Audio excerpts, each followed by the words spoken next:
Saudara-saudara yang terkasih dalam Yesus Kristus, berbicara tentang iman dan pewarisnya, berarti kita akan membicarakan tentang diri kita sendiri. Nabi Yeremia pada bacaan pertama ini adalah seorang yang muda, sama seperti Anda umurnya. Maka Yeremia itu sebenarnya menolak sabda Tuhan. Maka dia katakan tadi itu, aku masih muda belia.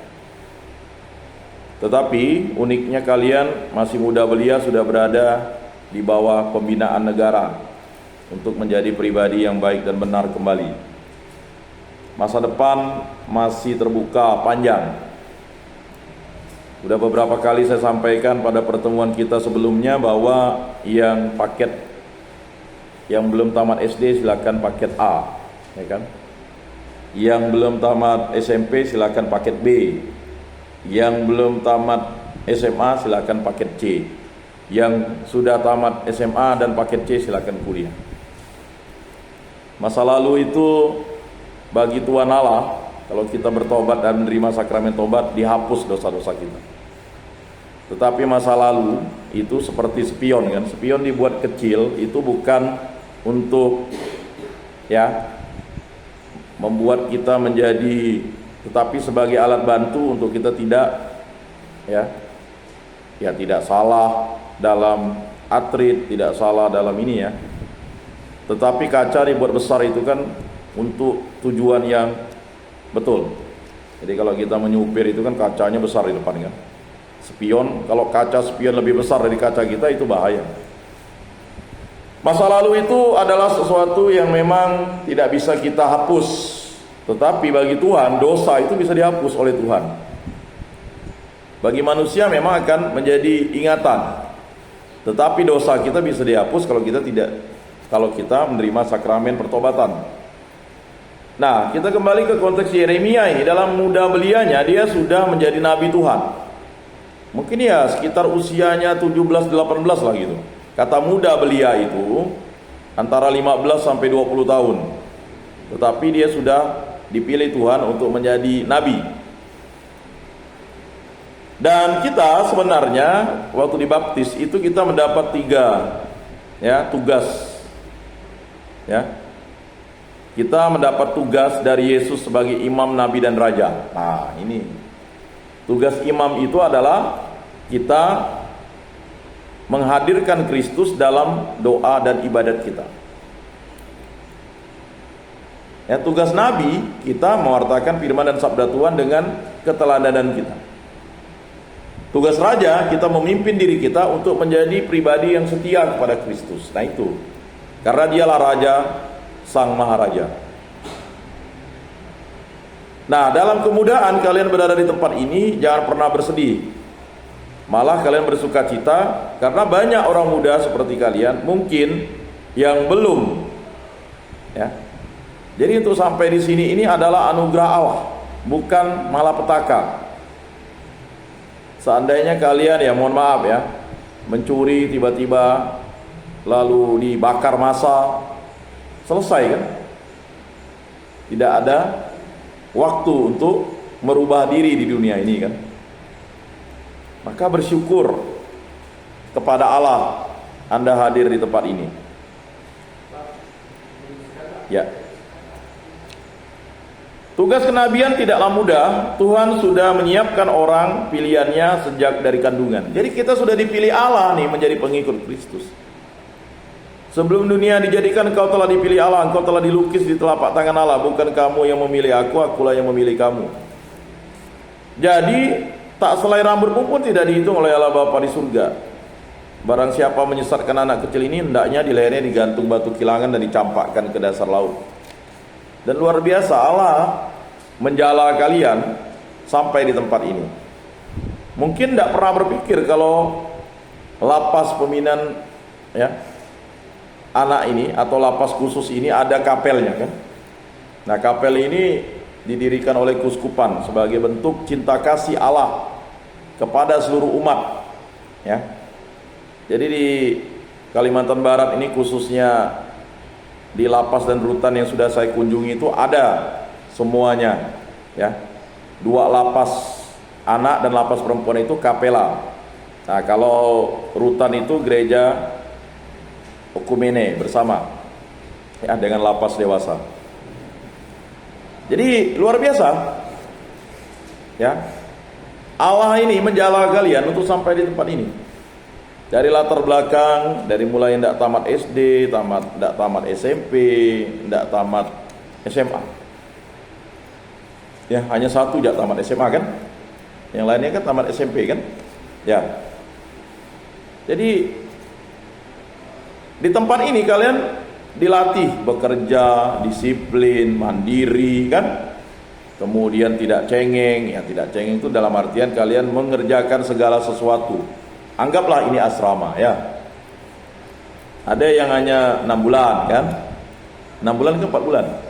4 bulan. 4 bulan tapi harus maksimal kan?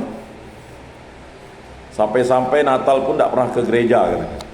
Tetapi kamu ditangkap Tuhan di tempat ini, wajib ke kapela atau ke gereja ini kan?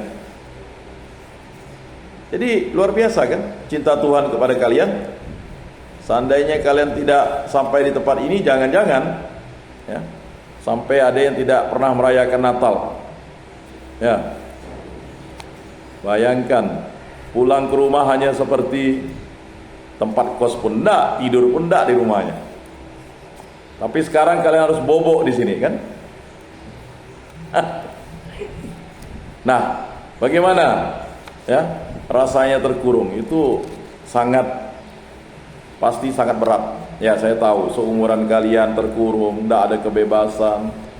Ya, tetapi itulah resiko yang dihadapi ketika kita melakukan kesalahan dan bahkan kedosaan. Ya, puji Tuhan kalian ya dijala oleh Allah di tempat ini melalui perantaran banyak orang. Jangan kalian membenci polisi, jangan kalian membenci orang yang melaporkan kalian, tetapi kasihilah mereka. Karena kalau tidak melalui tangan-tangan mereka, kalian tidak akan sampai di sini. Kasihilah pengacara, kasihilah jaksa, kasihilah hakim kan? Kasihilah sipir-sipir di tempat ini, bapak-bapak, ibu-ibu petugas ini kan? Semuanya baik-baik kan?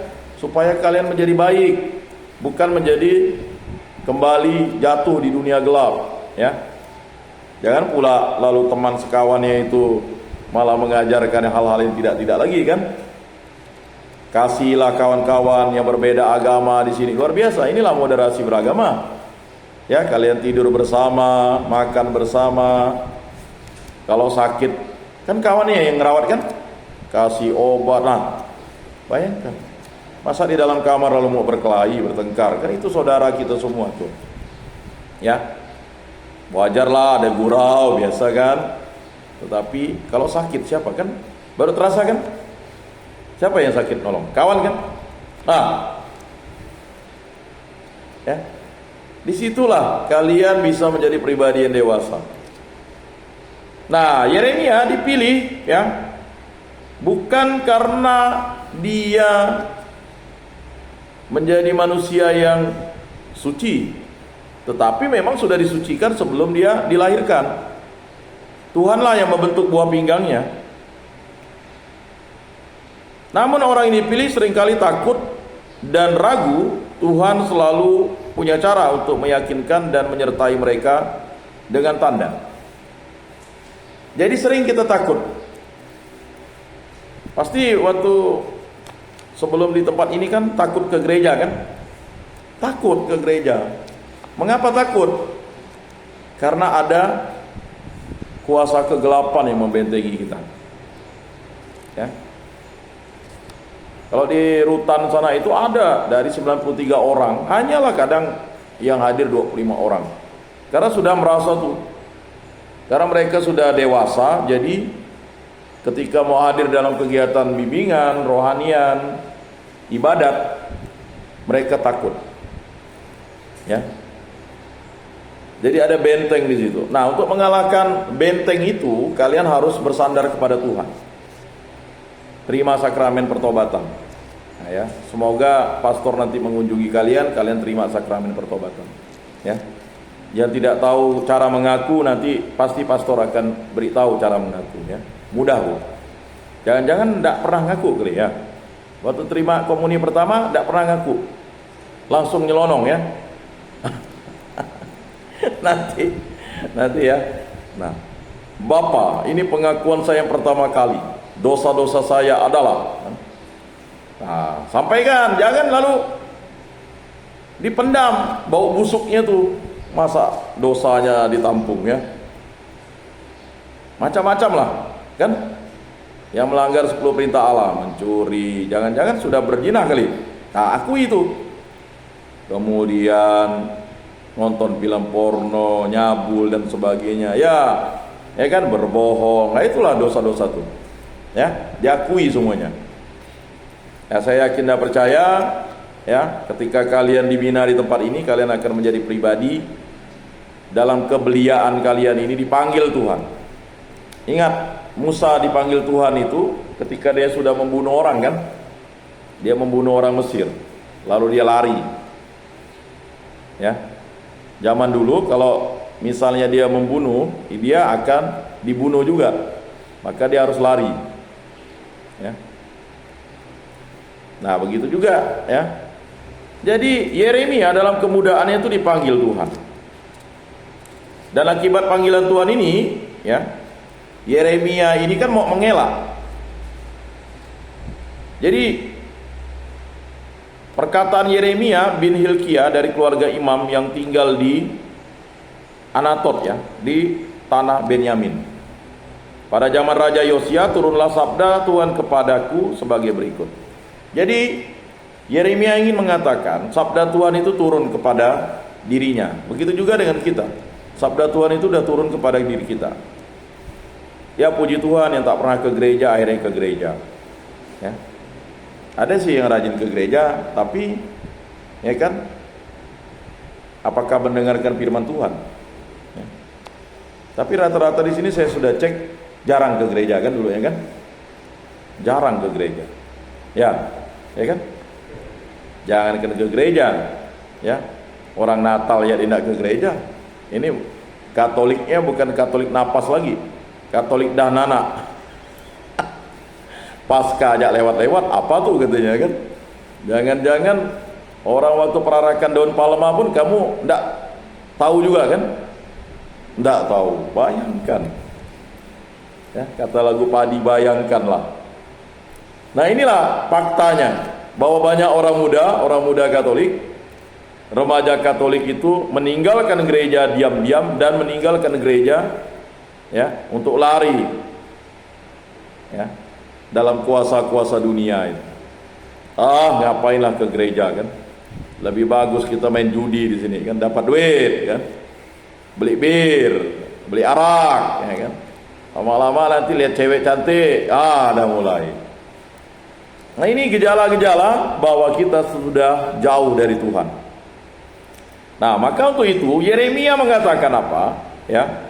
Bahwa ya, turunlah sabda kepadaku sebagai berikut. Sebelum aku membentuk engkau dalam rahim ibumu, aku telah mengenal engkau. Ini suatu pernyataan yang luar biasa dari Yeremia. Jadi kita itu sudah dibentuk Tuhan sebelum masuk ke dalam rahim ibu kita. Ya. Dan sebelum engkau dilahirkan, aku telah menguduskan engkau. Bayangkan. Jadi aku telah mengenal engkau, aku telah menguduskan engkau. Kita ini udah kudus dia di dalam rahim ibu kita. Tetapi ketika kita dilahirkan, ya, kita memiliki dosa asal. Dosa asal itu harus ditebus dengan ya menjadi pengikut Kristus, dibaptis. Ya. Ingat dibaptis. Betul kamu dibaptis? Jangan lupa tanya bapak mamamu. Ya, betul dibaptis. Nih yang ini nih. Betul. Sok aduk nih, sok begayang nih. Betul dibaptis. Ada fotonya? Udah ada. Ya. Jadi nanti dicek lo, takutnya begini, lalu belum dibaptis pula. Tapi keluar surat baptismu, ada surat baptis. Surat baptis ada. Jangankan surat baptis ya. Rapot ya sampai kelas 1. Semangat ya. Ya. Kamu berapa tahun? Hah? 6 bulan. Udah mau keluar lah. Hampir. Nah, nanti ambil paket A tuh. Jangan ambil motor lagi. Nah, semangat belajar itu. Ingat ya, kalau kamu masih tidak mau belajar, lalu masih mau ke tempat ini, ya nanti nambah. Berapa usianya? 17? Oh, udah penjara nanti, di lapas. Kamu mau naik kelas lagi ya? Oh enggak. Ya, jangan ya. Kalau di lapas sana kamu jadi kacung nanti. Kalau kamu malas di sana, kalau di sini kamu enak, sebaya kamu. Ya. Jadi kehidupan di dalam tempat ini, saya hampir 2 tahun studi penjara itu. Ya, kebetulan waktu di Netflix itu ya. Jadi hampir semua penjara itu udah saya tonton. Ya. Yang paling kasihan tuh ada penjara di suatu negara itu. Air got tuh diminum. Kadang masak pakai belah kayu. Kamu di sini pakai, enggak lagi pakai minyak tak? Pakai kompor kan masaknya. Mentah bunyinya kan. Kalau di sana belah kayu, saya tidak mau nyebutkan negaranya, nanti tidak enak. Ya. Jadi kalau di salah satu negara di Eropa, kalau kamu lari langsung tembak kepalanya. Karena dia bilang di sana 1 peluru itu mahal. Ya. Apalagi negara di Amerika Latin ya. Itu semua rata-rata pakai rosario ya. Tapi ya itu, rosarionya hanya simbol kan. Nah, jadi ya. Jadi jangan mengeraskan hati kita. Ya kan? Kalau kamu urek keramin man kelaput susah kan? Filosofi orang sana kan, urek kelamin man kelaput gitu ya. Atau nelan sune pula. Ya. Jadi jangan, jadi belajar. Tahu-tahu kok 20 tahun jadi dewan pula. Ah, mana kita tahu. Ya. Jangan kau balik ke Bengkayang, tapi kau harus cari tempat untuk bekerja di mana. Kau pulang nanti, ya balik lagi saya katakan. Orang akan curiga dengan kamu, hilang sendal kamu yang dilihat. Ujung-ujung kamu akhirnya tidak betah untuk tidak melakukan sesuatu yang kurang baik lagi kan. Wah, itu lihat tuh. Ya. Misalnya pakaian orang hilang, kamu lagi kan, serasa kamu yang dituduh. Ya itulah ya, hukuman sosial yang kita atau yang kalian harus hadapi kalau kita sudah cacat sosial. Tetapi di depan Tuhan, di hadapan Tuhan kita tidak cacat. Mengapa? Karena kita sudah dipilih Tuhan. Nah begitu ya. Jadi jangan pula lalu tiba-tiba nanti lalu saya ke lapas dewasa ketemu kalian lagi. Waduh, lebih kacau itu namanya. Ya. Karena dulu ada satu siswa yang saya suluh itu, dia kena seumur hidup. Memang dari SMA-nya itu nakal ya. SMP udah nabrak orang, mati orang. Dia masuk ICU. Lalu SMA kan, saya dampingi. SMA pindah dia kelas 1. Saya cari kelas 2, tidak ada dia, entah kemana. Kelas 3 ketemu lagi, rupanya 4 SMA dia pindah. Ya. Jangan-jangan kawanmu kali, kenal lagi. Ya. Setelah itu apa yang terjadi? Nah, karena tadi dia tidak dekat dengan Tuhan, hari Minggu tak ke gereja, sering ngumpul dengan orang dewasa, pandai nyupir, ya kan? Akhirnya apa? Ya, ikut sindikat kejahatan narkoba, ditangkap, ya, di suatu tempat di Bengkayang, ya. Akhirnya dia dihukum seumur hidup. Lalu mau naik kasusnya hukuman mati. Ya. Saya cari dia di rutan 1,5 tahun baru ketemu. Baru dia ketemu. Ya. Itu tadi. Kalau dia mau mendengar ajaran waktu SMA, pasti dia tidak tersesat sampai ke situ. Ya tapi itu tadilah. Hidup itu kan pilihan. Akhirnya lama habis Covid, saya tidak lagi kunjungi karena memang tertutup. Rupanya dia sudah pindah ke lapas dewasa. Nah di lapas dewasa sana dia udah berpindah iman, ya terserah lah. Ya. Karena apa? Di dalam rutan dia ketergantungan juga, dikirim duit sama orang tuanya, ya habis untuk beli obat-obatan terlarang itu. Ya. Kasihan kan? Jangan-jangan di daftar keluarganya sudah dihapus kali dia. Ya semoga tidak lah. Mari kita saling mendoakan supaya dia kembali lagi menjadi, ya, domba yang tersesat kembali menjadi domba yang ditemukan oleh Allah. Ya tapi itulah resiko. Ya, kalian masih, ya, lapas anak. Syukur kamu masuk lapas anak. Usia kamu, ya, 18 pas tuh. Ya. Kalau kamu misalnya usia kamu udah 19, ya selesailah. Kamu ditaruh di lapas dewasa.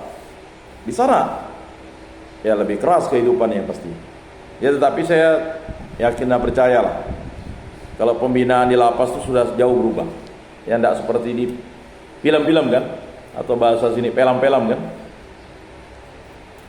Karena di sini banyak program untuk meningkatkan kamu, bayangkan.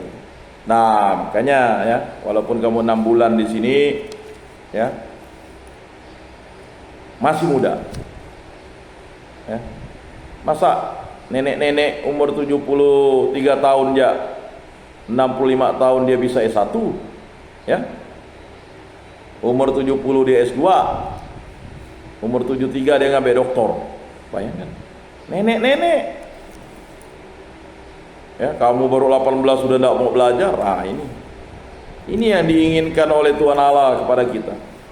Ditangkap Tuhan Allah tujuannya untuk apa?